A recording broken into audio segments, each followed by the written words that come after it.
Yeah, just incredible. LA Leakers, Liftoff, Power 106. And I'm in here with my brother, Vic Mensa, man. What's good? Vic, welcome back to the show, Yo, man. Thank you for having me, man. It's an honor. Absolutely. Glad to have you up here, man. You've had so much going on, and I mean, damn. I let's just get right to it. I woke up this morning and seen a tweet from Jay-Z, man, and I'm like, bruh, Vic Mensa signed to Roc-Nation. Talk to me about how this moment feels for you, man. Yo, it feels amazing. You know, I've been the hugest Jay-Z fan for like my whole life. Right. And I mean, even past just being a fan, like I got a lot of faith and belief in how they do things at Roc-Nation, and just like being with a company like that, and more just a company, just being with people that are innovators like that, you know. Right.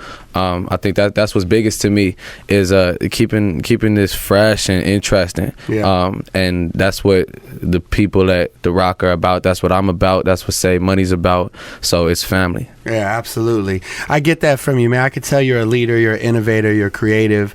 How did this come about? Like, you met with Jay, he gives you a call, he hears your music. How does this happen?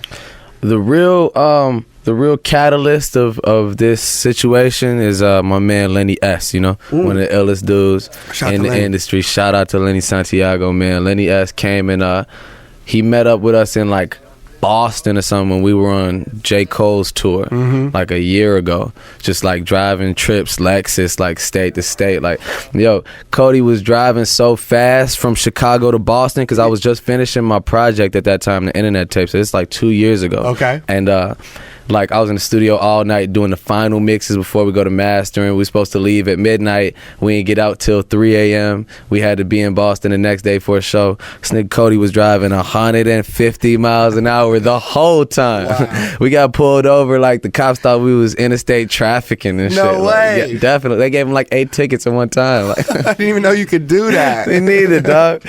Wow. So, so now, you remember, of course, the first time you talked to Jay, and he's like, I've heard your music and everything. What's that conversation like, you know, leading up to today where the deal is announced?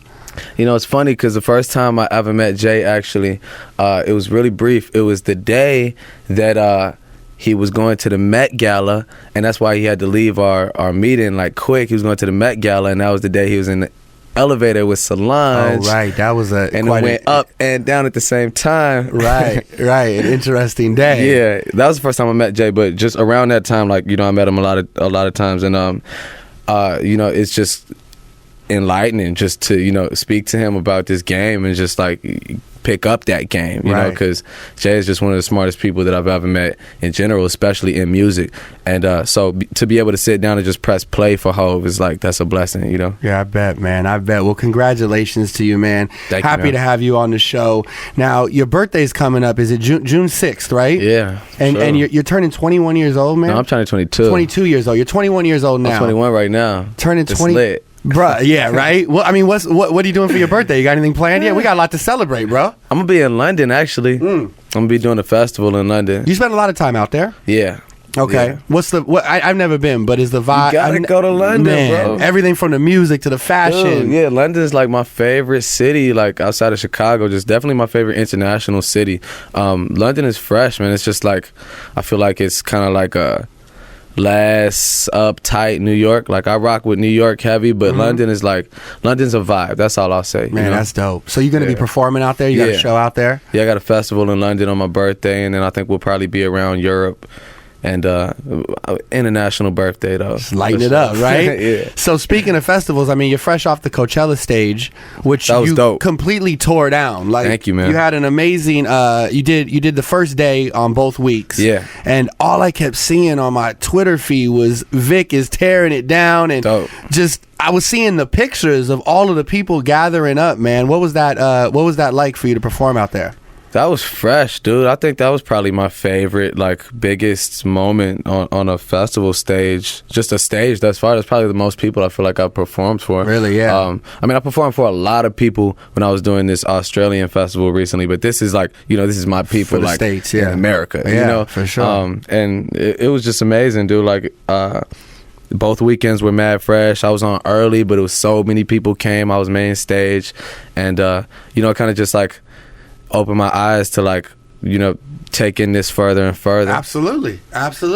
Did you enjoy any other shows? I would imagine you stuck around and saw some other people perform. For sure. I really love the Weekend show. The Weekend show was my favorite show of the weekend. Yeah. Yeah, the Weekend show is amazing, dude. Like, he was really just tearing it up. Like, but everybody did their thing, really. I didn't see any, like, bad shows, you know? Nah, this is the great music event out there, man. Well, dope job out there, man, from what I got to see on the stream and the pictures and all that. Let's take it back to the beginning a little bit, man. You know, originally from Chicago. Yeah. You know, where exactly in Chicago are you from? Southside. Southside, there it is. Yeah, that's brand new, too. Yeah, I'm from the Southside, Hyde Park. You know, that's my heart. That's where I'm from, 53rd Street, 47th Street. Yeah. This is a new tat you got here? Yeah. Fairly fresh, right? Very Southside. And what's this one right here? Is this the Rocket? Yo, I was going to say, my man got the Rockefeller tat, bruh. Hey, man, that is too fresh, bruh. That is too fresh. So you just got these tats. You're from the South Side of Chicago. Yeah.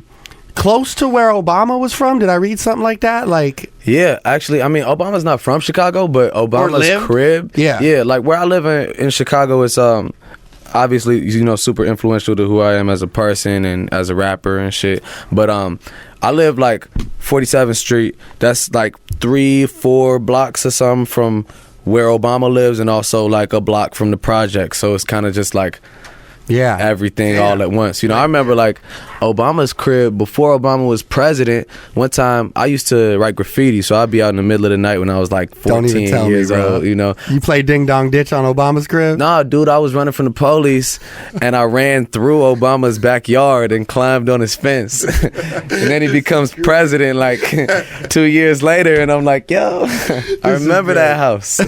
Yeah, that's the house. Talk to me about some of your early memories of music, man. Where did this all start for you? Man, I mean, some of my earliest memories of music are like dressing up like Jimi Hendrix, you know, when I was a shorty with the afro. And my pops is from Ghana, so like African music and just like the rhythms or the drums was always like big, you know, in my house. And I just remember being a little baby, like running around the house dancing. And shit. So, I mean, music has always been something to me. It's always been special to me. It wasn't until like I was like, I don't know, like 12 years old or something like that I wanted to make music myself, but music was always big to me, and rock music is really what I grew up on. Okay. Yeah. Do you remember your first rap? Yo, I kind of was thinking about this the other day, because I remember when I made my first rap, it was like there was a group of kids, like seniors at my high school when I was like a freshman, that had a studio. Okay. And in the school, and I was trying to go like get in the studio, and I knew I was gonna have to like rap a 16, so I wrote my first like proper 16. I don't really remember what it was though. Yeah. I'll come back next time and spit that. Kick that one. Yeah, man. No, it's a good story though, man, to see, Actually, it go like this. It was 93 in the eye of the storm, Southside shy, and a child was born. Something like that. That's what's up, man. 93. Yeah, I wrote that rap I wrote over Young Jeezy, Bury Me a G beat. Do you remember that shit? Yeah, dog. It was hard. Flavor, man. Yeah. Okay. All right. So talk to me about, you know, you were originally in a band called Kids These Days, right? Yeah. And you know, just what made you kind of say, you know, from there I'm gonna go out and do my own thing? And forgive me if you've answered this before, but I just, now that I have you here. For sure. Yeah. I mean, I was recording my own music before I was in Kids These Days. Okay. I had a mixtape when I was like 16 called Straight Up. And and you know, then the band stuff started to move, and I was talking to people like No ID and like Atlantic, and I was just like, I was real loyal to the band once the band started. Yeah. So I, you know, brought everything over to that side, but I had already been doing my own thing. So the band kind of just opened me to like different possibilities musically, you know. But I think for me, it was always gonna be me standing on my own too. Right. Talk to me about the Internet Tape, which was an amazing project. Thank you, man. Amazing project. How did that the title of the album? How'd you come up with that, man?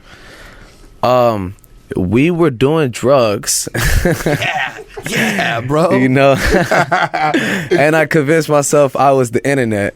Okay. One night at my homegirl's house, and then it just kind of became like a bigger picture thing, just like a little bit of like a metaphor for like, you know, just like the growing and changing like nature of like our culture right now. You know, I feel like we live in the internet age. Yeah, you know, absolutely, we do. The information age, and that's kind of where I was coming from, just with like my influences and my ideas for that project.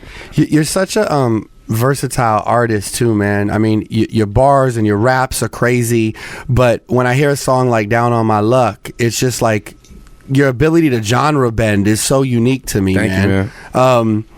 Let's talk about your style for a second and how important that is to you, because when your music comes on, it's no question it's Vic Mensa. You know what I mean? Where does this range come from? You know? I think a lot of the like genre bending stuff is just from the fact that like I grew up listening to so much different music. You know, like my favorite band is Nirvana. When I was a little kid, my favorite artist was Jimi Hendrix. And you know, just being involved in like all that and being in those different worlds before I really met hip hop, before I really got into rap, is what like kind of influenced me when I did start rapping and started making my own music to be kind of something left of like the beaten path, just because I was into so much different stuff. And I mean, the way I look at music is just, I kind of see music, especially at this point in 2015, like music to me doesn't really have lines and boundaries like that. You know, it's all emotion, the good music, you know. It's all stories, it's all emotion, it's all like just real human shit that we all experience, you know. And that's how people's iPods are bending all over the place, you know what I mean? There's not, people aren't just sticking to one thing. I think it's dope, man. I'm a huge fan of your work, bro, and I'm happy to, you know, have you on the show today, and just excited to see you. Dude, you're about to be 22 years old, man. The world is so big ahead of you, man. Talk to me about the Save Money movement. What is that all about? Save Money, man, that's the crew, that's the gang. That's the team, right? Yeah, day one. Yeah.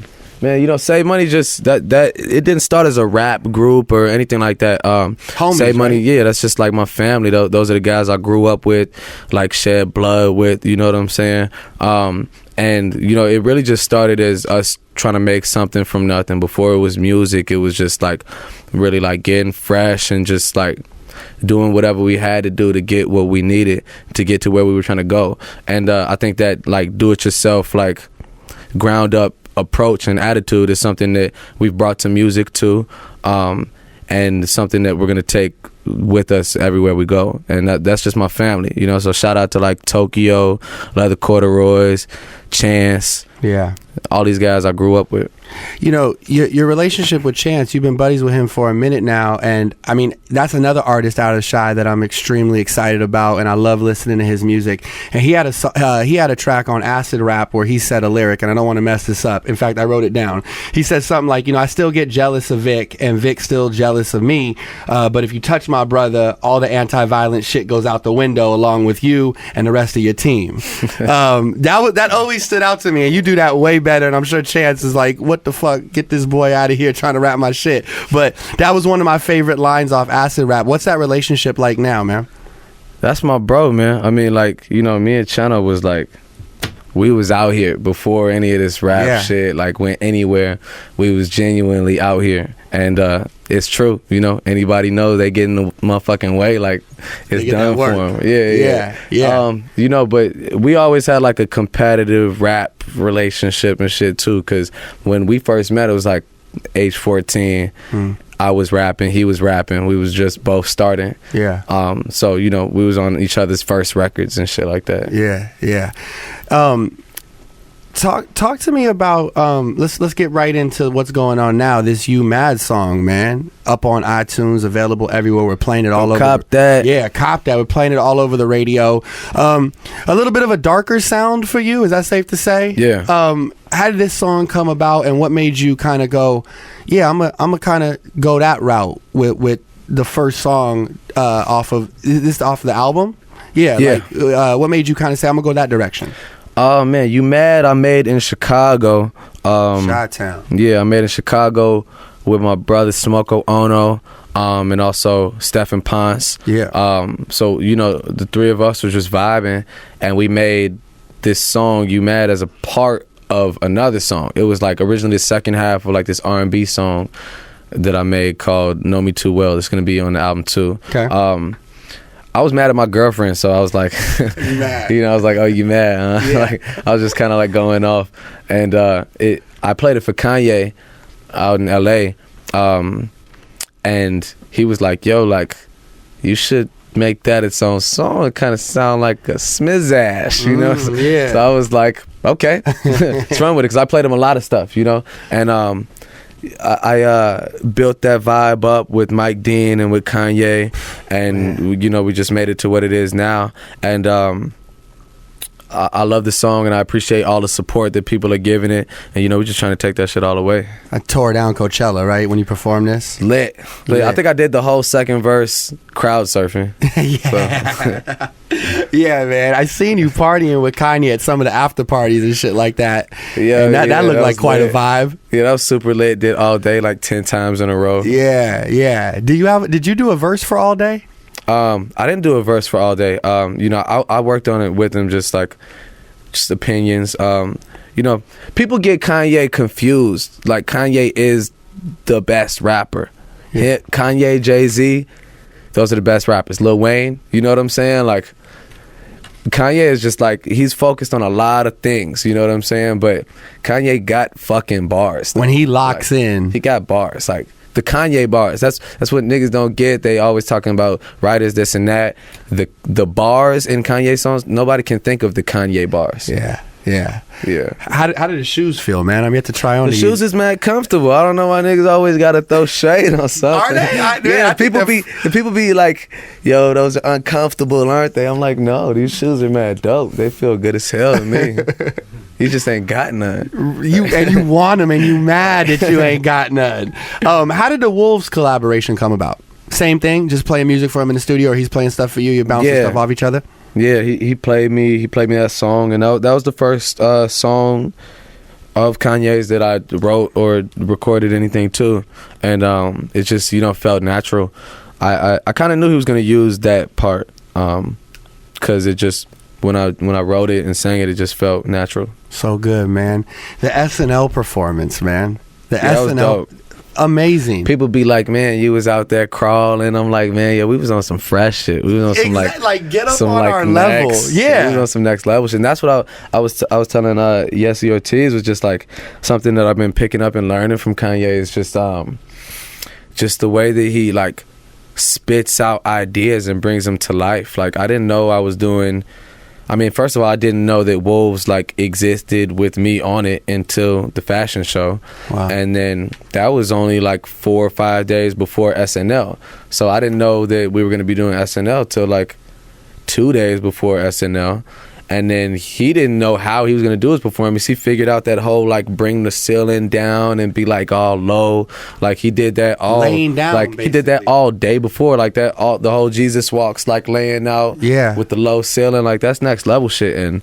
And all of that just came to life like within a 2-day period, you know. Man, you down to perform in a lake? That's what's next, bro. He needs you in that lake, yo. Right? We could do a pool party. Yeah. Summertime's popping off. Vic, man, talk to me about you know, the upcoming album and how exciting this time is for you right now. Man, I'm working on a project called Traffic that's coming soon. Okay. You know, it's just like stories of my life, like a lot of my most personal moments, most vulnerable moments, and I'm really excited for people to hear the music. There's vibes like You Mad. There's like a lot more introspective shit. Mm-hmm. Just a lot of textures, and that's really like, that's where I'm at right now. That's everything that I'm focused on. Who are some of the most influential? Chicago is just such a dope scene for me, for hip hop. It means so much to me, especially being from LA. Just when I think of the culture of Chicago, who musically out there, who are like 3 or 4 of the hottest MCs that influenced you the most growing up? Oh, influenced me growing up? Man, Kanye, Twista, Do or Die, and Lupe. Kanye, Lupe, Do or Die, Twista. Yeah. I feel like people ask me a lot, you know, like, what's up with Chicago? Like, how did you guys get this vibe that y'all got going on? I feel like Kanye and Lupe coming out like around the time that I was, you know, 11 years old, like that meant the world to what I'm doing now, you know, just to be like shown that possibility existed, you know, of being like somebody that had an understanding of like the hood, but also saw past that and saw something bigger that like connects with people universally. Yeah, man. Yeah, man. Well, dog, thank you for stopping by. Cheers to you. Congratulations. Thank you for having me, man. Absolutely, man. Cheers to, you know, many more years of success, much more great art and music. The deal with Roc-Nation, man, you got such a bright future ahead of you, and I thank you for stopping by Power 106 with the LA Leakers today, man. Yeah, I appreciate y'all for having me, man. Every time I'm in LA, I gotta rock with the Leakers, man. Man, thank you again, bro. Congratulations, brother. Love, man. Love. Thank you.